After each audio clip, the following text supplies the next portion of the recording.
po, isang mapagpalang umaga po sa ating lahat. Ako po pala si Marjorie at samahan niyo po pala ako magmuni-muni at pag-aralan tong 1 Corinthians 1. Manalangin po muna tayo. Dear Heavenly Father, thank you po sa oras at Panginoon o God, na sa lahat ng kasagutan mo sa panalangin namin o God, sa pag-iingat, sa blessing, sa oras at Lord. As we seek your word, give us a knowledge, wisdom, and understanding. O God, mamuna ka sa amin, O Lord God. Salamat, Lord God, that you are the one who gave us a strength, O God. We praise you. In Jesus' name pray. Amen. Okay, basahin po natin 1 Corinthians 1, Tagalog version po. Mula kay Pablo na tinawag ayon sa kalooban ng Diyos upang maging apostol ni Kristo Jesus, at mula kay Sostenes na ating kapatid, para sa Iglesia ng Diyos na nasa Corinto, sa mga tinawag upang maging kabilang sa sambayanan ng Diyos sa pamamagitan ng pakikipag-isa kay Kristo. Gayon din sa lahat ng tao dako na tumawag sa pangalan ni Kristo, na pangalan natin lahat. Sumainyo nawa ang pagpapala at kapayapaan mula sa Diyos na ating Ama at mula sa Panginoong Kristo. Lagi akong napapasalamat sa Diyos dahil sa mga pagpapalang ibinigay niya sa inyo sa pamamagitan ni Kristo. Dahil sa inyong pakikipag-isa sa Kristo, kayo ay naging masagana sa lahat ng bagay, maging sa pananalita at kaalaman. So, dito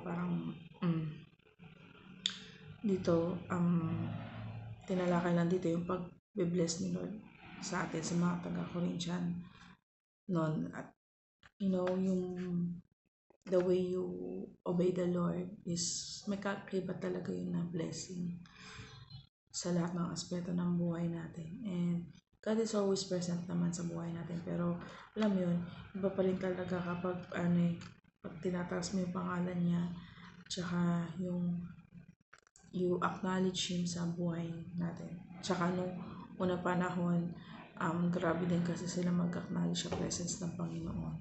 Alam nila yung move, kumbaga God is there, pero naked in the flesh, and then they experience it ng face to face at saka in physically, yung abundance ng Panginoon, yung miracle, grabe yung appearance noong unang panahon. Then sa 6, ang katotohanan tungkol kay Kristo ay pinagtibay sa inyo, kaya't hindi kayo nagkukulang sa anumang pagpapala habang hinihintay ninyo ang pagbabalik ng ating Panginoong Kristo. Kayo'y gagawin niyang matatag hanggang wakas upang matagpuan kayong walang kapintasan sa araw-araw ng ating Panginoong Kristo. Tapat ang Diyos na tumatawag sa inyo upang makipag-isa sa Kanyang anak na si Kristo na ating Panginoon. Mga kapatid, ako'y nakikiusap sa inyo sa pangalan ng ating Panginoong Kristo na magkaisa kayo at huwag magkabahabahagi, maging sa pagkaunawa at pagpapasya. So, dito tinalakay lang ni Lord na God is the answer to all our prayers, abundance, health, and any aspects of our life. Pero, syempre, great si Lord din. Minsan may mga bagay na plano niya na hindi nasusunod yun. And then, tinalakay din niya dito sa may 10 yung church na, ayun nga, division of the church, na dapat buo tayong nagkakaisa sa panalangin, kasi yun naman yung gusto ng Panginoon. And then sa 11, sapagkat ipinalita sa akin ng mga kasama ni Chloe na kayo raw ay nag-away-away. Ito ang tinutukoy ko. May nagsasabing kay Pablo ako, may nagsasabi namang ako kay Apollos, may iba pa rin nagsasabi kay Pedro ako, may iba namang nagsasabi ako kay Kristo. Bakit? Nahati ba si Kristo? Si Pablo ba ang pinako sa krus para sa inyo? Pinautismahan ba kayo sa pangalan niya? Salamat sa Diyos na wala ako minautisman sa inyo maliban kay Kristo at yun. Kaya hindi ninyo masasabing kayo binautisman sa aking pangalan. So yun nga, nakita rin kasi dito yung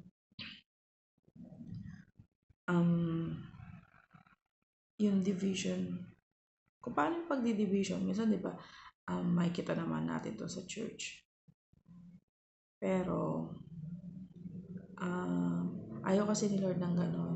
Kaya ginawa yung churches para magkaisa, para manalangin sa Kanya. Kung division, may divided tayo sa katawan ng Panginoon. Ayaw ni Lord nun. Kumbaga, ano yung saysay ng pag-aaral nyo ng salita kung yung word na unity hindi nyo alam, di ba? So, yun. 16. Ako nga rin pala ang bautismahan sa sambayanan ni Stefanas. Maliban sa kanya, wala akong natatandang bautismahan sapagkat isinunggo ako ni Hesus Kristo. Hindi upang bautismahan, kundi upang pag-aralan ng magandang balita at hindi sa pamamagitan ng mahusay na pagtutulumpati at karanungan ng tao, ng gayon na hindi mawala kabuluhan ng pagkamatay ni Hesus Kristo. So, minsan kasi nangunguna sa atin yung mindedness, intellectualism. Hindi nakikita din yung wisdom ng Panginoon. Kumbaga nagiging self-righteous siya. So, ayun nga. Sabi nga, di ba?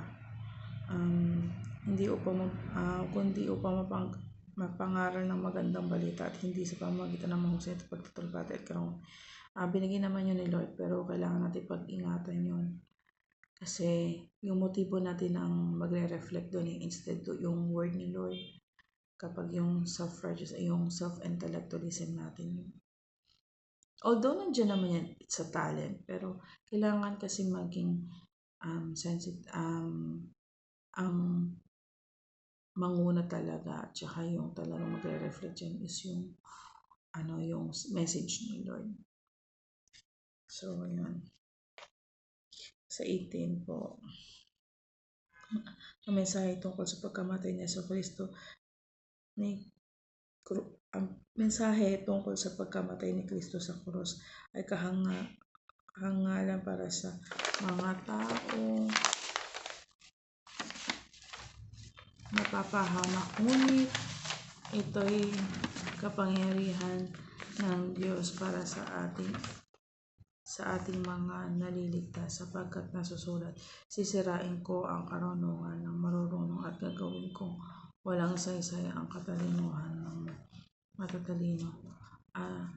Ano ngayon ang kabuluhan ng marurunong ng mga tagapagturo ng kautosan na mahuhusay at debastita sa kapanahonang ito? Ipinakita ng Diyos na ang karunungan ng sanlibutan ito ay pawang kahangalan lamang. So, yun.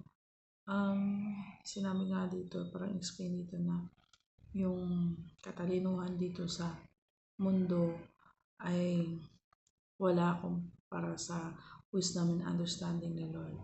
Tsaka ayaw kasi ni Lord ng ganun. Di ba lahat naman ng karunungan, katalino natin sa Panginoon nagagaan. Parang everything is just a snap na pwedeng mawala. Kasi nga, God is wisdom. And He's the creator of all. So, supplier siya ng lahat. Kahit yung katalinuhan natin, yung strength natin. So, ayaw kasi nila rin nagmamalaki tayo. Tapos, 21 po, sapagkat ayon sa karunungan ng Diyos, hindi niya pinahintulutan siya makilala ng tao sa pamamagitan ng kanilang karunungan. Sa halip, minarapat niyang iligtas ang mga nagpapasakop sa kanya sa pamamagitan ng magandang balita na aming pinangaral na sa tingin ng iba ay isang kahangalan.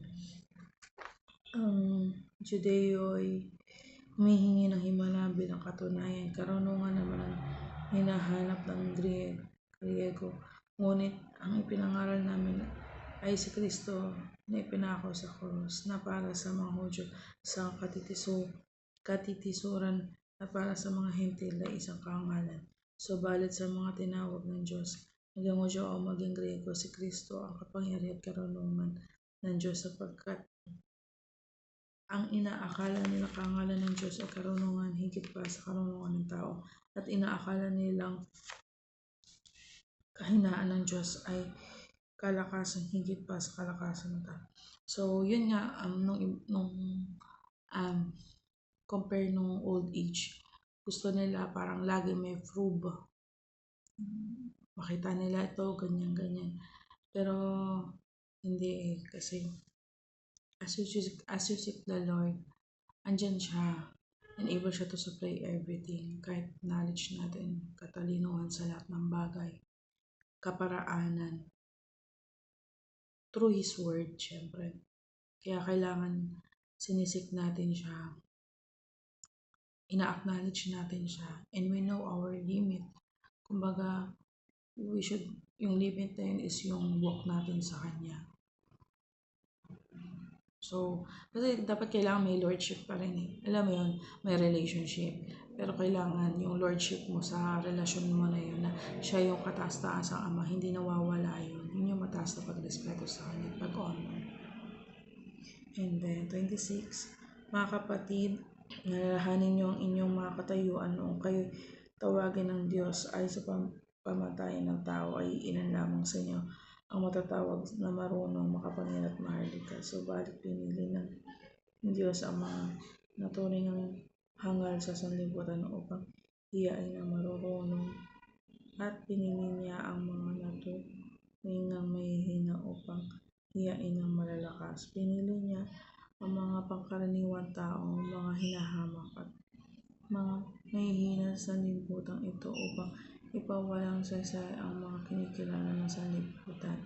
Kaya't walang sinumang makakapagmalaki sa harap ng Diyos. Sa Kanya nagmula ang buhay na taglay ninyo dahil sa pakikipagsa ninyo kay Kristo Jesus, na siyang ginawang karunungan natin. Sa pamamagitan din yan, tayo itinuturing na matuwid, ginawang banal, at itinigos ng Diyos sa Kanya. Nga ay tulad ng susulat, ang sinumang nais malaki ang ginawa ng Panginoon sa Kanya. Ang sinumang nais magmalaki ang ginawa ng Panginoon, ang Kanya ipinagmamalaki. So, ayun. Sa verse na to, makapangyarihan talaga ang Panginoon. Siya lang yung makakapag-sustain sa atin, lalo na ngayon, fasting. At kailangan na-acknowledge talaga natin siya eh. Kasi itong mundong to sobrang wicked na eh. Pero may mga pinili niya tayo, bawat isa sa atin, para maghayag ng salita niya, para ma-reach out yung mga taong na hindi pa nakakakilala sa Kanya. Kailangan din kasi na nakikita sa lifestyle din natin yun eh. Kilala mo ka siya pero hindi naman nagre-reflect sa katauhan mo. So parang, alam mo yun, as you acknowledge and have this relationship with the Lord, pinag-aaralan mo dapat yung word, at the same time, dapat it reflects within you. It reflects to your behavior, to your attitude, tsaka yung pakikipagkapwa-tao mo. Minsan talaga may mga mahihirap na pakisamahan, pero alam mo yun, God is with you, mapagtatagumpayan mo yan. At ito kasi yung tunay na replikasyon ng reflection ng pagiging believer eh. Yung Christ-like character. So, ayaw po. Tataas ko ang Panginoon sa word na to. Purihin siya. At yun lang po ang masasabi ko sa umaga nito. Maraming salamat po. Pagpalain po tayo ng Panginoon. Manalangin po tayo. Lord, thank you for your word. May you sustain us with your word and help us to walk through all the days until you come. Thank you for your love, kindness, and faithfulness. Bless us all, Lord God, in all aspects of our lives. In Jesus' name I pray. Amen. Thank you po.